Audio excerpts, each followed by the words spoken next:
આ બંને સાપ છે કે જે ભિક્ષાવૃત્તિ કરે છે ને ભિક્ષાવૃત્તિના કારણે જે દેશનો જે સૂચકાંક જે છે એ જેમ બને એમ નીચો જતો રહે એ પણ વ્યાજબી નથી. ગુજરાત એક રોલ મોડેલ છે, એટલે રોલ મોડેલ હોવાના કારણે અહીંનો બેરોજગારીનો દર પણ 1.7% જ છે. દેશનો બેરોજગારીનો દર 3.8% છે, ગુજરાતનો 1.7% છે. એટલે જે છે એ પણ ન વધે ને આપણે અહીંયા ગુજરાતમાં ક્યાંય ભૂખમરાનો આંકડો ને એવી કોઈ બાબત હોય એવું નથી. કારણ કે અહીંયા તો બાળકોની વાત તો ક્યાં રહી, અહીંયા તો પાડોશમાં ક્યાંય કૂતરી વિયાણી હોય ને તો એ કૂતરી વિયાણી હોય તો એને ગલુડિયાને પણ શીરો ખવડાવવાનો રિવાજ છે. એટલે ગુજરાતમાં ક્યાંય છોકરું ભૂખે મરે કે ભૂખમરો થાય એવી ક્યાંય પ્રવૃત્તિ કે એવી કોઈ ચીજ કે એવી કોઈ વસ્તુ દેખાતી નથી. એક વાત તમામ જોવા જઈએ તો હાલ 570 જે રહી શકે ભિક્ષુકો માનો કે પકડાય તો એટલી ક્ષમતા છે આપણી પાસે, એટલા ભિક્ષુક જે ગૃહો છે અને સાથે સાથે 4 ભિક્ષુક ગૃહો જે છે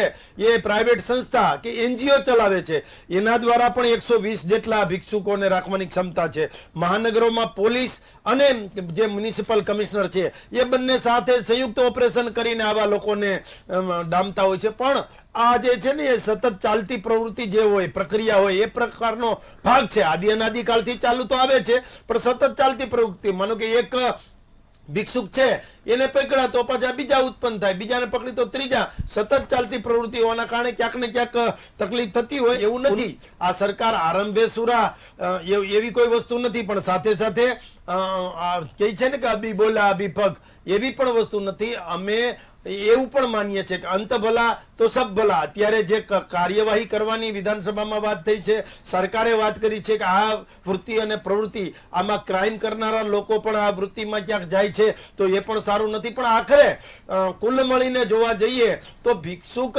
પ્રવૃત્તિ જે છે એ પ્રવૃત્તિ ગેરકાયદેસર પ્રવૃત્તિ છે.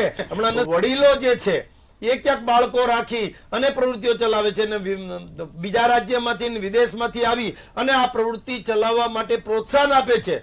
જે ઓર્ગેનાઇઝ ક્રાઇમ કરે છે એવા લોકોને પણ એરેસ્ટ કરવાના છે ને એને પણ કોર્ટ સમક્ષ રાખી એના ઉપર પણ જે કઈ કાર્યવાહી કરવાની હોય એ તમામ કલમોના આધારે જે 1959 નું જો અધિનિયમ છે એના આધારે અને બીજી કલમોના આધારે એને જેલના સળિયાની પાછળ પણ ધકેલાય છે. અને બાળકોને જુવેનાઇલ જસ્ટિસ મારફતે એને કઈ શિક્ષણ આપવાનું હોય, કૌશલ્ય આપવાનું હોય, રોજગારી આપવાની હોય, એજ્યુકેશન આપવાનું હોય, એ તમામ બાબતો કરે છે. પરંતુ માત્ર સરકારની જવાબદારી હોય એવું નથી. આ બાબતમાં ભિક્ષાવૃત્તિ થતી હોય એ બાબતમાં સરકારની ફરજ તો આવે જ છે, સરકારની ફરજમાં પણ આવે છે અને સરકારે કરવાનું જ હોય છે. પણ સાથે સાથે વિપક્ષના લોકો, વિશ્લેષકો અને જે આપણા નાગરિકો છે એની પણ ફરજ છે કે આવા લોકોને પ્રોત્સાહન ન અપાય